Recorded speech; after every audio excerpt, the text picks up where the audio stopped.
아, 예, 사람은 어, 후회하면서 깨닫고 또 배워 나갑니다. 그리고 다시 삶을 정비하지요. 그때 깨닫고 알면 얼마나 좋겠습니까? 그러나 인생은 그때그때를 잘 알지 못합니다. 그때 보고 들어도 깨닫지 못하지요. 그러나 언젠가 장성하면, 언젠가 장성하면, 언젠가 결혼해 보면, 아이 낳아 보면, 자기가 경험해 보면 그때 그제서야 깨닫게 됩니다. 그러면서 과거를 후회하지요. 철없음을 또 후회합니다. 그래서 철이 있다는 것은 그때 깨닫게 된다라는 그런 의미죠. 사도 요한은 십자가 밑에서 예수의 그 고난과 죽음을 보았습니다. 그러나 그때 요한은 깨닫지 못했습니다. 나이도 어렸을 뿐 아니라 신앙적으로도 당시 요한은 어린 수준이었습니다. 역사적인 순간에 있었지만 그 십자가의 죽음의 의미를 잘 알지 못했습니다. 그러나 요한이 신앙적으로 성숙하고 성령 충만한 이후에 그때 그 의미를 깨닫게 되고 그 뜻을 발견하게 되지요. 그 첫 문장이 오늘 28절에 이렇게 기록되어 있습니다. 이는 성경을 응하게 하시려고, 성경을 응하게 하려 하사. 요한이 발견한 것이 무엇입니까? 이 모든 것이 예언의 성취구나. 약속의 말씀대로 이루어진 실제 역사적인 사실이다라는 사실을 요한은 발견하게 됩니다. 주님이 목마르다 하셨습니다. 예수님께서 목마르다라고 하셨죠. 그냥 단순하게 목마름이 아니었습니다. 여러분 한번 생각해 보십시오.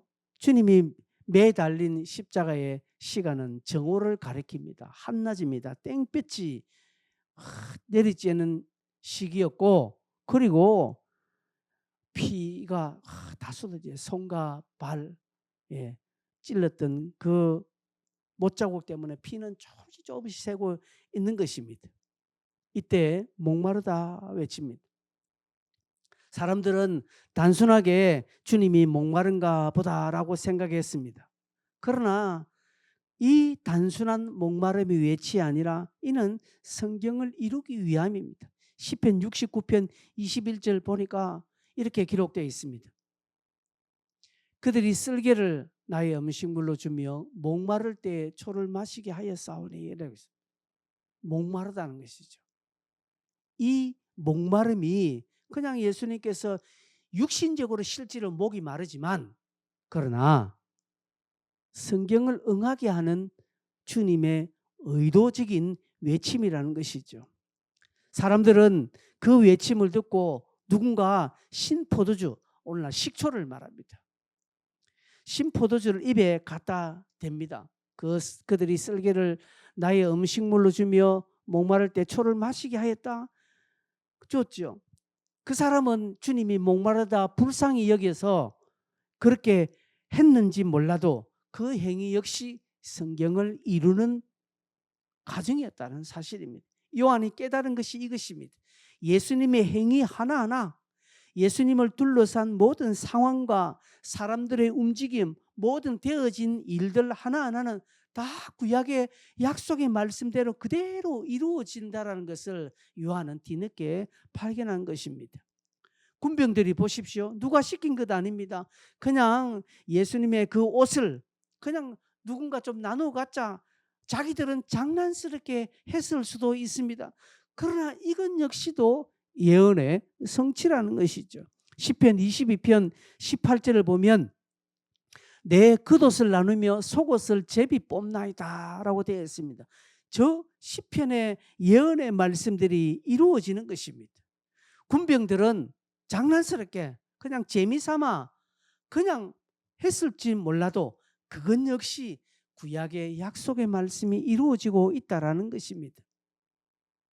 주님은 철저하게 자기가 하는 모든 것들이 어떤 것인지를 아시고 성경을 이루는 과정으로 하나씩 성취해 나가셨습니다. 그냥 마음대로 그냥 막 예수님 마음대로 막 한 행동이 아니라 다 이 모든 것들이 구약의 약속의 말씀을 따라 하나씩 해 나갔다라는 것이죠. 예루살렘 입성할 때 나귀 새끼를 탔죠.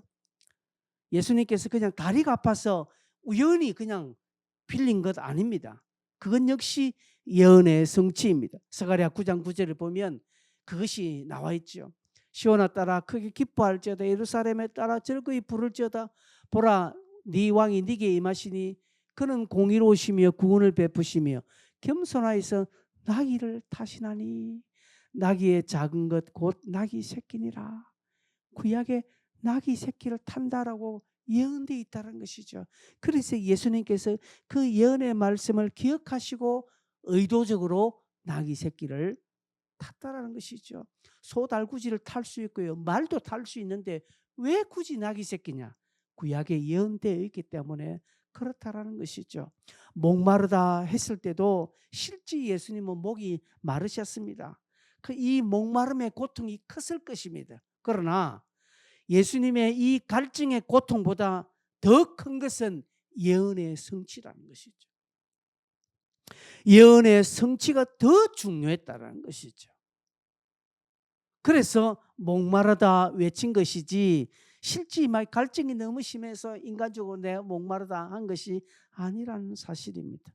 여기서 우리가 하나를 깨닫는 것은 여러분 나의 감정과 상황보다 더 중요한 것은 하나님의 말씀이 이루어지는 것입니다.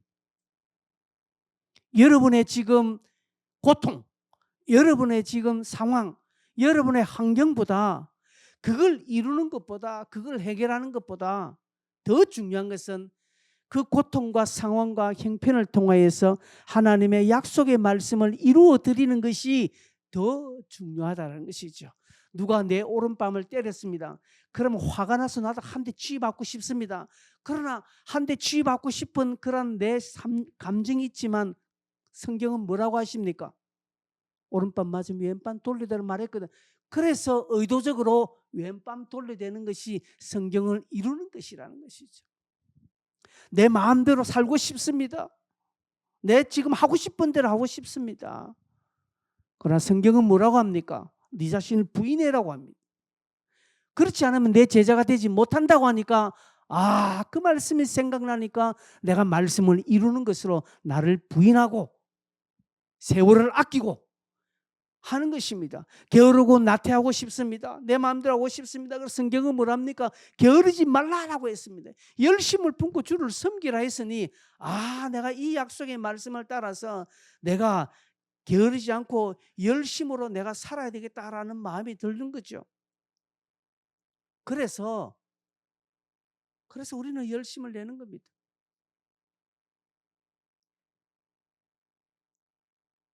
여러분 사실 요한은 당시 주님 앞에 자기가 좀 신포도주를 드렸어야 한다라는 그런 후회감이 없지 않아 있었을 것입니다.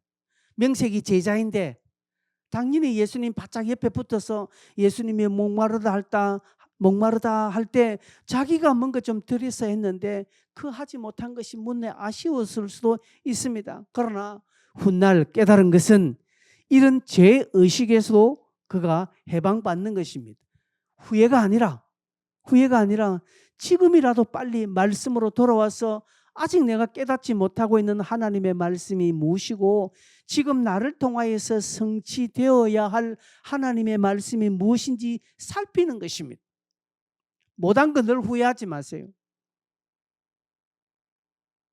우리는 어쩌다 보니까 하나님의 말씀을 성취하는 그런 자들이 아닙니다. 군병들이 그냥 어쩌다 하면 자기들 하다 보니까 그 성경이 이루어진 것처럼 우리는 그런 존재들이 아니라 우리는 예수님처럼 이제는 모든 것을 알고 하나씩 말씀을 이루어 드리는 삶을 살아야 합니다. 어떻게 하면 말씀이 성취될까? 원수 갚는 것이 주께 있다고 했습니다. 우리에게는 뭐라고 했습니까? 네 원수를 사랑하라 했습니다. 이게 성경을 이루는 것입니다. 그런데 우리는 원수 사랑하지 않아요. 원수가 망했으면 좋겠어요. 나를 괴롭히고 내게 물질의 손에 내게 상처를 준 저 인간이 쫄딱 망했으면 좋겠습니다. 기도하면서 예수 믿으면서도 그렇게 생각을 합니다. 저 인간 아직까지 살아있나? 하나도 성경을 이루는 삶을 살지 않습니다. 그래 놓고 나는 하나님 앞에 복 받기를 원해요. 아니요. 하나님은 네 감정과 너를 통해서 약속의 말씀이 이루어지는 것을 하나님은 기뻐하시는 것입니다. 요한이 저 물을 내가 떠다 주셔야 되는데 내가 왜 그때 못했을까? 이 바보 멍충이. 아이고 그렇게 하지 않았고 이제는 그 실수를 통해서 내가 약속의 말씀을 이루어 드리는 것이 무엇인지를 깨닫고 그 자리를 가는 것입니다. 성도 여러분, 우리의 삶 속에서 다양한 상황과 환경을 만나지 않습니까? 그럴 때 내가 이 상황에서 하나님의 말씀을 이루어 드리는 것이 어떤 것인지 생각하는 것입니다. 짧게라도 생각하는 것입니다. 그게 오늘 제가 주보에 쓰는 헤아림입니다. 한번 헤아려 보면 해결 방식이 달라져요. 한번 생각해 보는 것입니다. 저걸 내가 한 대 쥐박아 버리니까 그냥 네가 그래? 알았다. 나도 그럴 거다. 딱 돌았으면요. 똑같은 인간이고 당시 군병들과 똑같은 거예요. 그러나 그런 상황이 오면 주님 어떻게 하면 내가 이 상황에서 말씀을 이루어 드릴까요? 하면서 그럼 주님 말씀은 네 원수를 사랑하라. 그렇게 말씀한다는 그러면 그럴 때 말씀을 이루어 드리는 삶을 살아야 하는 것입니다. 여러분 성경 통독하고 있죠. 성경 통독이 왜 중요합니까? 하나님의 말씀을 많이 읽고 많이 눈에 밟히면요 생각이 나요. 그때는 읽을 때는요 하나도 모릅니다. 읽을 때는 이게 뭔 말인지 하나도 생각나지 않지만 그러나 결정적인 순간 때 말하게 하시는 분이 성령님이십니다. 성령님이 말하게 하시고 딱 깨닫게 해주시는 것입니다. 내 마음대로 할 수 있지만 그러나 말씀을 이루기 위해서 내가 한번 딱 순복해버리면 말씀을 이루기 위해서 내가 말과 행동을 하나하나를 내가 딱 점검하면 하나님이 다르게 역사해 준다는 사실입니다. 우리는 이 부분에 좀 적극적으로 행동해야 합니다. 이런 자들이 하나님의 복을 받는 것 같아요. 이런 자들이 위대한 신앙인입니다. 여러분 못된 사람들이 복 받는 것들을 많이 보지요. 그렇죠? 근데 여러분 우리가 액면적으로 못된 사람들만 봐서 그렇지 하나님의 입장에서 볼 때 그 인간들이 못됐다고 여기는 저 사람 하나님은 다르게 보시거든요. 중심을 보시거든요. 그 사람 우리는 모르지만 하나님이 보실 때 그는 삶에서 하나님의 약속의 말씀을 이루기 위해서 부단히 노력했다는 사실을 여러분들이 인정해 주셔야 합니다. 우리는 몰라서 저 인간 하지만 모릅니다. 어떻게 목사가 저런 욕할 수 있나 라고 하지만 그러나 그 사람도 하나님이 보실 때는 뭔가 딱 그런 부분이 있었다는 것이죠. 다윗이 그렇지 않습니까? 그러기에 저와 여러분의 한 주간의 삶에도 이런 부분에 좀 적극적으로 좀 진취적으로 감동해야 합니다. 예수님께서 오늘 28절에 보니까 목마르다 하니까 신포도주가 가득히 담긴 그릇이 있는데 사람들이 신포도를 적신 해면을 우슬초에 매어 예수의 입에 딱 갖다 대었다는 것이죠. 이거는요 이 신포도주는 우리가 생각하는 시원한 게 완전 식초예요. 식초. 이 포도주는 쓸개를 탄 포도주거든요. 처음 십자가에 달렸을 때 쓸개를 탄 포도주를 주었을 때 주님은 거부했습니다. 그때 처음 준 거는 쓸개를 탄 것은 이게 마취제 역할을 합니다. 그렇기 때문에 주님께서는 거부하셨죠. 왜요? 우리를 위하여서 고통을 100% 감당하시기 위해서 마취제를 거부하셨다는 것이죠. 그러나 이 신포도주는 이 마취가 아니라 정신을 깨게 하는 것입니다. 한낮에 더위 또 피와 물을 쏟잖아요. 그 정신이 지금 가는 거예요. 인간적인 예수님 지금 정신을 잃게 되거든요. 그래서 이 신포도주를 입에 가득 대면 정신을 탁 차리는 것이죠. 정신 차리는 이유가 뭡니까? 끝까지 저와 여러분을 구원하시기 위하여서 온전히 감당하시기 위하여서 하나님의 뜻을 이루시기 위하여서 받으셨다라는 것이죠. 방금 우리가 읽었던 저 시편 69편의 말씀을 주님께서는 이루시기 위하여서 그렇게 하셨다라는 것이죠. 약속의 말씀을 이루시기 위하여서 주님은 자기의 정신이 몽롱해지는 것을 지금 깨우쳤다는 것이죠. 여러분, 우리에게도 그렇습니다. 성도들이 어려움을 당할 때 어떤 사람은 술을 마시고 그 어려운 것을 해결하려고 합니다. 어떤 힘든 일을 당했을 때는요, 다른 것에 빠져서 그것을 이기려고 합니다. 또 잊으려고 합니다. 그러나 성도들은 그렇게 해서는 안 되는 것입니다. 다른 어떤 예부의 힘을 빌려서 이걸 감당한다든가 또 잊으려고 한다든가 이 부분을 좀 해결하려고 한다라든가 이것은 옳지 못한 태도입니다. 오히려 그럴 때 몽롱해질 때 주님께서 신포도주를 마시고 정신을 차리시면서 그 고통을 감당하셨던 것처럼 저와 여러분도 힘들 때 어려울 때에 다른 어떤 술이나 마약을 게임 중독인데 빠져서 그걸 잊어서는 안 되는 것이 그렇게 하는 것은 옳은 방법은 아닙니다. 또한 자기 자신의 어떤 존재를 뭔가 성취함으로 말미암아 자기 존재를 발견하려고 하는 거, 여러분 그거 옳지 않습니다. 다른 어떤 것으로 여러분 저와 여러분의 가치를 찾으려고 해서는 안 됩니다. 우리는 딱 하나 하나님의 그 약속의 말씀을 깨닫고 그 약속의 말씀을 실천함으로 저와 여러분의 가치를 발견하고 증명해 내어야 하는 것입니다.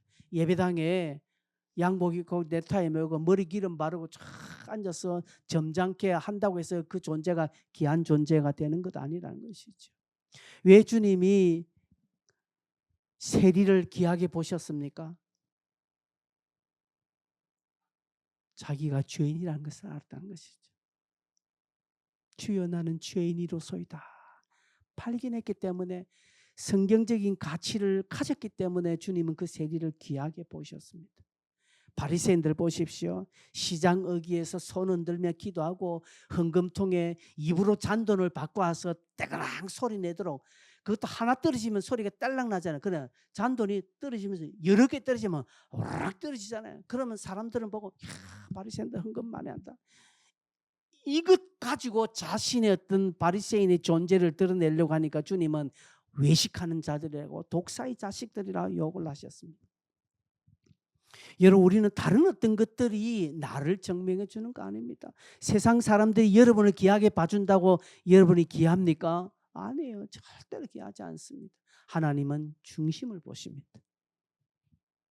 말씀이 내 안에 확실해지고 내가 말씀대로 이루어질 그 말씀을 이루는 삶을 살려고 발버둥 칠 때, 여러분 우리가 말씀을 이룬다 한들 얼마큼 이루며 살겠습니까? 그렇죠? 말씀을 이루는 것보다 말씀을 이루지 못하는 삶이 더 많아요. 훨씬 많지만 그러나 그 약속의 말씀 하나 이루려고 한번 발버둥 치는 거예요. 그러다가 안 됩니다. 그러나 넘어질 수 있어요. 그러나 하나님께서 그렇게 살려고 발버둥 친 것을 귀하게 보는 것입니다. 귀하게. 여러분, 학생이 공부 안 되는 학생이 그래도 내일 시험인데 공부해보려고 밤새도록 책상에 앉아서 해보는 겁니다. 그러다 꾸벅꾸벅 졸고 엄마가 문 한번 슬쩍 열면 놀래가지고 다시 공부하는 척하면 부모가 안쓰럽잖아요. 그래 됐다, 막 내일 시험 됐다, 대충 해라, 자라. 부모는 그렇게 보는 것처럼 오늘 우리 성도들이 세상의 삶에서 넘어지고 찌들려도 말씀대로 한번 살려고 발버둥 치다가 막 노력하다 또 넘어지고 또 살려고 발버둥 치는 건 주님 보시고 그래 됐다, 잘하고 있다는 거 칭찬하는 것과 똑같습니다. 그러다가 세월이 지나고 그것이 내게 딱 근육이 붙으면요, 통제할 수 있는 이길 수 있는 힘이 생기는 것입니다. 예수님께서 이 신포도주를 받으시고 난 뒤에 30절에 다 이뤘다라고 하십니다. 다 이뤘다. 뭘 이루신 것입니까? 여기에 이루셨다는 것은 인간으로서 하나님의 뜻에 완벽하게 순종했다라는 것을 말씀합니다. 극한 시험이 있고 극한 어려운 가운데서도 하나님을 끝까지 찾았다라는 것을 의미합니다. 두 번째로 자신에게 맡겨진 인류의 구속 사역을 완벽하게 이루었다라는 사실입니다. 우리 인생은 죄로 말미암아 죽을 수밖에 없었죠. 그러나 주께서 오셔서 이 인생의 저주를 끊고 하나님과 화목하게 우리를 만들어 놓으셨습니다. 그래서 누구든지 예수의 이름을 부르기만 하면 구원을 받게 되어 있는 것입니다. 주님은 이 일을 끝까지 이루어 놓으셨다라는 것이죠. 이 위대한 일을 주님께서는 한치의 실수 없이 이루어 놓으셨다라는 것입니다. 여러분, 우리가 하나님의 말씀에 순종하며 사는 거, 이게 가장 귀한 일인데, 그러나 이게 어려워요. 어렵습니다. 설교를 제가 이렇게 쉽게 하는 것 같지만 저도 어렵고 여러분도 어렵습니다. 왜냐하면 우리 주위에 유혹이 너무 많습니다. 사단이 얼마나 유혹하는지 모릅니다. 사단은 오늘 우리에게 자기 말 들으면 다 준다고 유혹합니다. 사단은 때로는 와서 지금은 아니다라고 말합니다. 다음에 해도 돼. 지금 네가 지금 네 형편이 지금 개차반인데 지금 네가 뭘 안다고? 네가 누굴 섬긴다고? 네 발등에 불 떨어진 건 요거 해결하고 해라라고 사단은 그렇게 유혹을 합니다. 네가 잘 되고 난 뒤에 해야지. 네도 지금 제대로 못 먹는데 뭘 하느냐고. 그렇게 하면 된다라고 속삭입니다. 제가 고3 때 저와 똑같은 친구가 하나 있었는데 고등학교 2학년에서 이제 고3 올라갈 때 그 친구는 딱 교회에 공포를 하더라고요. 내 고3 때 나 교회를 못 나올 것 같아. 아니, 부모님도 집사님이 그래요. 그들 누나도 뭐 다 교회 잘 다니고 있네. 근데 딱 지 스스로가 내가 고3 때는 내가 교회를 좀 잠시 좀 나오지 못하더라도 이해를 해라.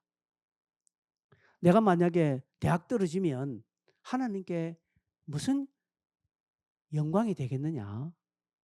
고3 한 해 열심히 공부해서 내가 대학 가서 하나님께 영광 돌리고 내가 고3 때 못한 거 대학 들어가서 내가 보상하겠다. 고3 때 못한 거 내가 대학 들어가서 내가 다 갚겠다라고 하더라고요. 물어보겠습니다. 갚았을까요? 예. 잘 아시네. 예. 그때로부터 교회 안 다녔어요. 그 친구는. 그때로부터 대학 가던 거 대학 가서 데모하고 그리고 안 믿는 사람과 결혼하고 직장 다니고 뭐 잘 살기는 잘 살았죠. 그렇죠? 아메이도 활동하면서 아메이 뭐 다이아몬드인가? 아메이 최고 그룹 안 있으면 그 해가지고 막 가만히 있어 돈 벌고 그리고 지 하는 일도 돈 벌고 대전에서 열심히 하죠. 그러나 가르나카 40대 중반 50 다 돼가면서 그때 깨닫는 겁니다. 그때 어떻게 됐을까요?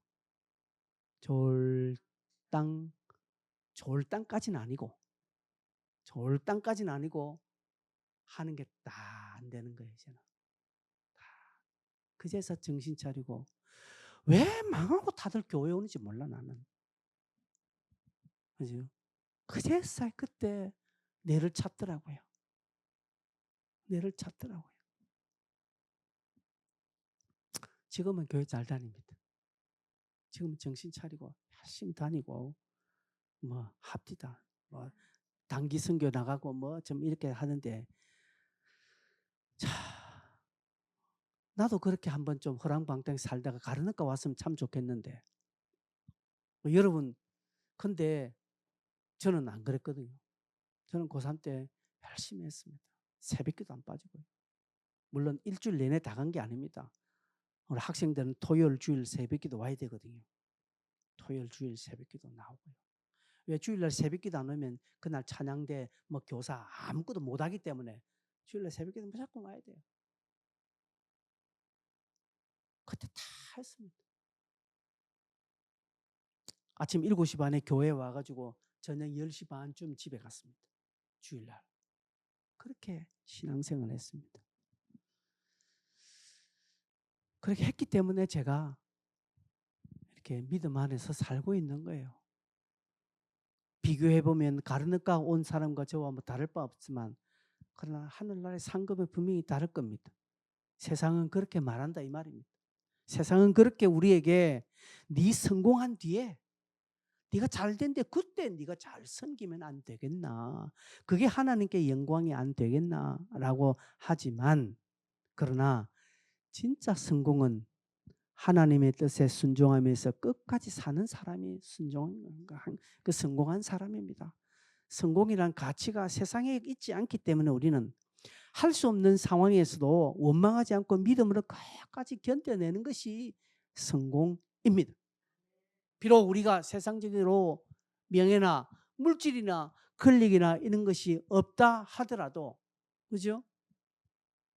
그러나 하나님의 뜻을 이루기 위하여서 오늘 하루 이 뜻을 이루기 위하여서 내가 손해를 보고 이 뜻을 이루기 위하여서 내가 좀 자존심 상하고 이 뜻을 이루기 위하여서 내가 좀 억울하고 이 뜻을 이루기 위하여서 바보같이 그냥 욕을 먹어도 하나님은 성공한 자라고 인정해 주는 것입니다. 세상은 사단은 네가 겨우 이거 하려고 여기까지 왔나라고 말합니다. 겨우 네 이거 하려고 이리 왔냐라고 말합니다. 사단은 우리에게 시간 아깝다라고 이야기합니다. 주변에서 이런 말을 하지요. 네, 이런 말합니다. 누가 그런 이야기 합디다. 제가 듣는 옆에서 양이면 좀 크게 좀 하지. 겨우 이 정도 하려고 저한테 그런 이야기 합디다. 실패한 것이지 저를 보고. 같은 믿는 사람들이 그런 이야기해요. 같이 믿는 사람인데도 그 이야기 하더라고요. 여러분 그럼 안 믿는 사람은 어느 정도 우리를 보겠습니까?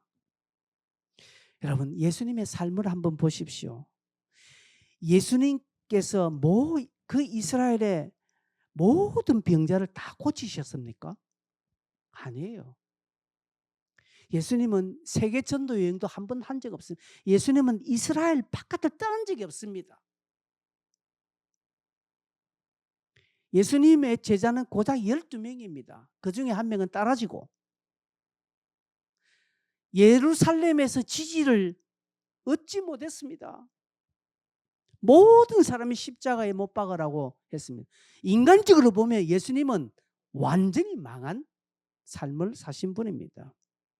그럼에도 불구하고 예수님은 뭐가 그렇게 자랑스러웠길래 뭐가 스스로 떳떳하였길래 다 이뤘다라고 이야기할까요? 저 같으면 참 내 인생 이렇게 망하는구나. 근데 예수님은 다 이뤘다고 말합니다. 뭘 이루셨습니까? 주님이 이루신 것은 인생들의 무지와 불순종에도 불구하고 자기에게 오는 여러 가지 환경 속에 순종하는 것이 어려웠지만 할 수 없는 상황이었지만 끝까지 하나님의 뜻을 따라 순종하고 하나님의 말씀을 이루는 순종의 삶을 다 사셨기에 스스로 다 이뤘다 말씀하는 것입니다.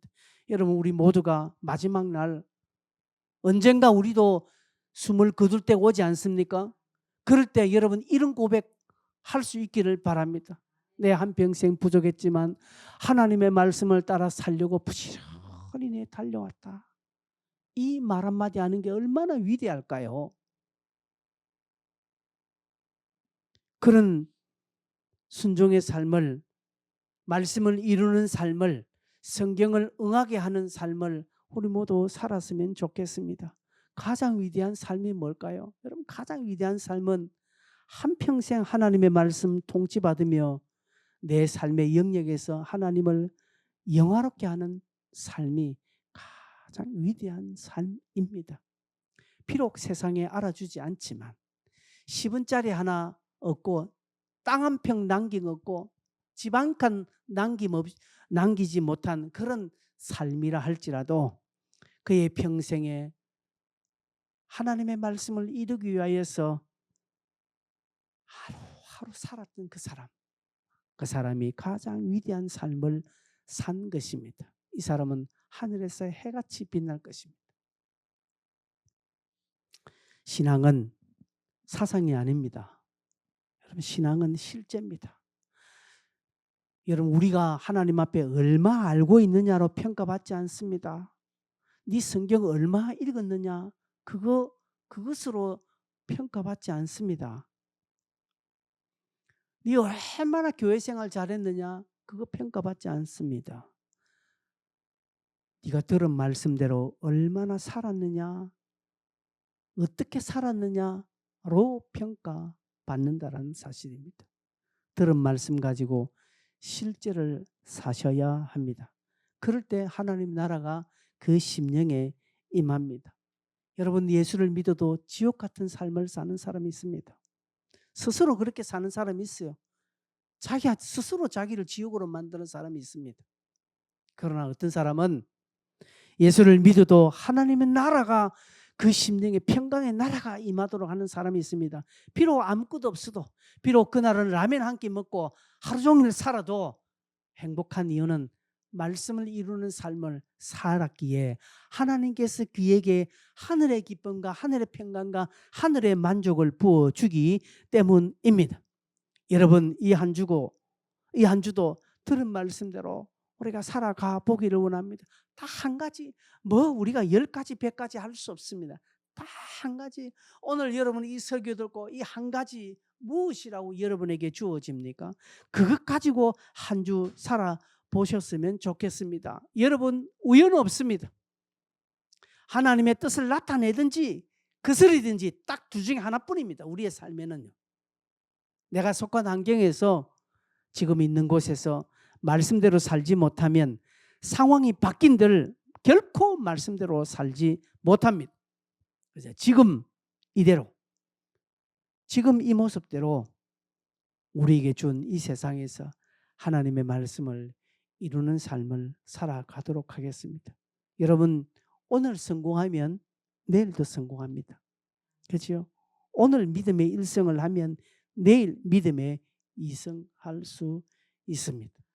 예수님께서도 끝까지 모든 것을, 말씀을 이루는 것으로 다 초점을 모았다면 이번 한 주 저와 여러분도 말씀을 이룬다는 것이 어느 것이 하나님 기뻐하시겠느냐, 이것이죠.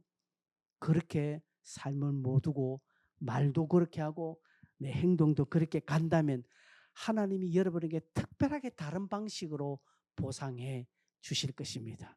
기도하겠습니다.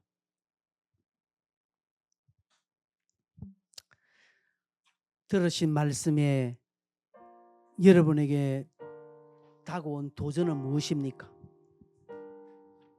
하나님이 여러분에게 오늘 이 설교를 통해서 어떻게 하라고 말씀하십니까? 내게도 이렇게 하라 저렇게 하라. 그게 기도의 제목입니다. 말씀을 듣고 여러분에게 주어진 그런 기도의 제목 가지고 다 같이 한번 동성으로, 이런 각자의 기도 제목 붙잡고 같이 한번 동성으로 한번 기도하겠습니다. 주여